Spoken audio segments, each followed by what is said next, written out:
Picture this. You're the person with the PhD, the certificates, the extensive training. You spend years of building expertise, and you're feeling pretty confident about your knowledge. Then you assign what you think is a simple project to a team member and assume they understand everything you're thinking. 3 weeks later, you realize they've been struggling in silence, too intimidated to ask questions because they think that you'll judge them for not understanding something that seems so obvious to you. That was me, Dr. Cara, the person who preaches connection and psychological safety, accidentally creating an environment where someone was too scared to ask for help. That humbling moment taught me something profound. Having a growth mindset isn't about accumulating knowledge. It's about staying curious enough to keep learning, especially about how much you don't know. Today, I want to share why that mindset has become my secret weapon as a connected leader. I'm Dr. Cara, and if you've been following my Who's Dr. Cara series, you know my journey as a connected leader who believes that leadership is about serving everyone around you. We've talked about connection trumping control, stopping the hustle for worthiness, creating space for authentic connection, and focusing on what's in your locus of control. Today, I want to share what might be the most important aspect of who I am. I'm someone with an insatiable growth mindset.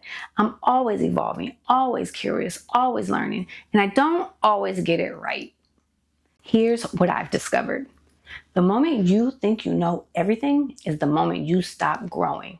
When you stop growing, you stop being effective as a connected leader.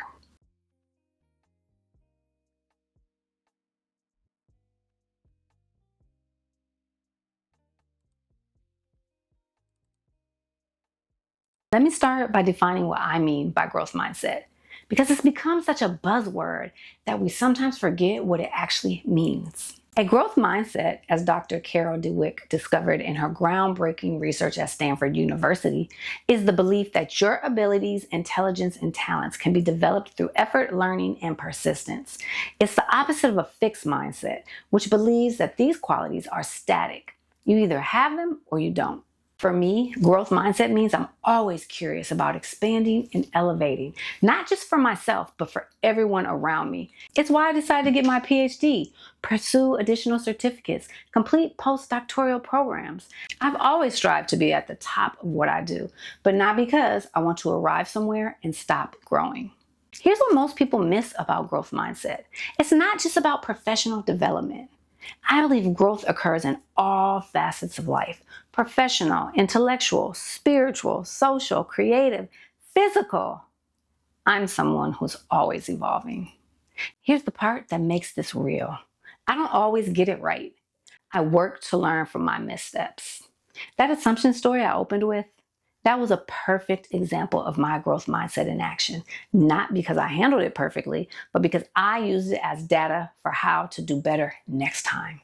Here's why growth mindset is absolutely critical for connected leaders. The moment you stop growing, you start creating barriers between yourself and the people you're meant to serve. When I made that assumption about my team member understanding the project, it wasn't because I was trying to be intimidating. It was because I had fallen into a fixed mindset trap. I assumed that because something was so clear to me that it should be clear to everyone. Here's what I learned. They weren't struggling because they lacked capability. They were struggling because I had inadvertently created an environment where they felt asking questions were unsafe. My expertise had become a wall instead of a bridge. This is what happens when leaders stop growing. We assume instead of asking. We stop being curious about other people's experiences. We create distance when we should be creating connection. A growth mindset keeps you humble enough to recognize that every interaction is a learning opportunity. Every challenge is data. Every mistake is information about how to do better the next time. This is who I am, someone who's always evolving in every dimension of life. Professionally, I just completed a 6-month professional speaking program because I recognize communicating my message effectively requires constant refinement. Even with all my education and experience, I knew I could get better at connecting with audiences. Spiritually, my growth has taught me one of the most important leadership lessons: giving up what I can't control. Recognizing that a higher power is in control of things outside of me helps me focus on what is actually within my influence. Physically, last year I started Pilates to connect more with my body and to be more mindful with my movements. It's not just about fitness, it's about understanding how my physical state affects my mental and emotional capacity as a leader. And emotionally, that assumption story I told you became a masterclass in creating psychological safety. Instead of being defensive about intimidating my team member, I used it as an opportunity to connect. I helped them understand that questions weren't just okay, they were welcomed. I literally said, I realize I may have seemed intimidating, and that's on me. I want you to know that asking questions doesn't show weakness, it shows engagement. Can we start over and create a space where you feel safe to ask anything? I imagine some of you may be thinking, that sounds exhausting, Dr. Cara. When do you get to just be good at something and stop having to grow? Trust me, I understand the appeal of expertise comfort zones, but here's what I've learned. These areas where I stop growing are the areas where I become the least effective as a connected leader. Growth mindset isn't about being perfect at everything. It's about being curious about everything. It's about approaching challenges with, how can I learn from this, instead of, how can I prove I already know this? When I started Pilates, I had to check my ego at the door. Here I am, someone who's accomplished a lot professionally, and I'm wobbling through a basic movement. That vulnerability keeps me human. It reminds me of what it feels like to be a beginner. And that's exactly what my team members need to see, that their connected leader is also someone who's willing to be uncomfortable, to ask questions, and to learn new things. Think about this. Where in your leadership have you stopped growing? Where have you decided you're good enough and stopped being curious?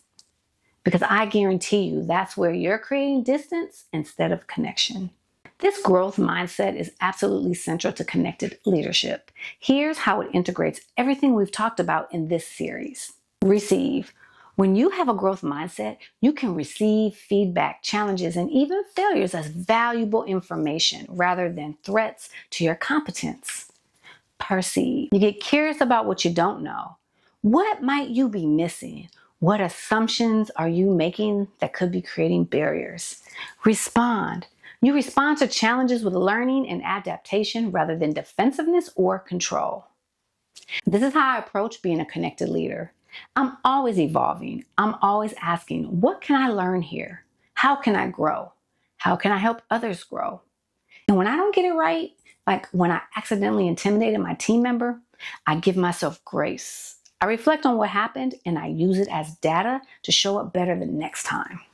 The beautiful thing about growth mindset is that it's contagious. When your team sees you learning, growing, making mistakes, and using them as opportunities to connect and improve, they start doing the same thing.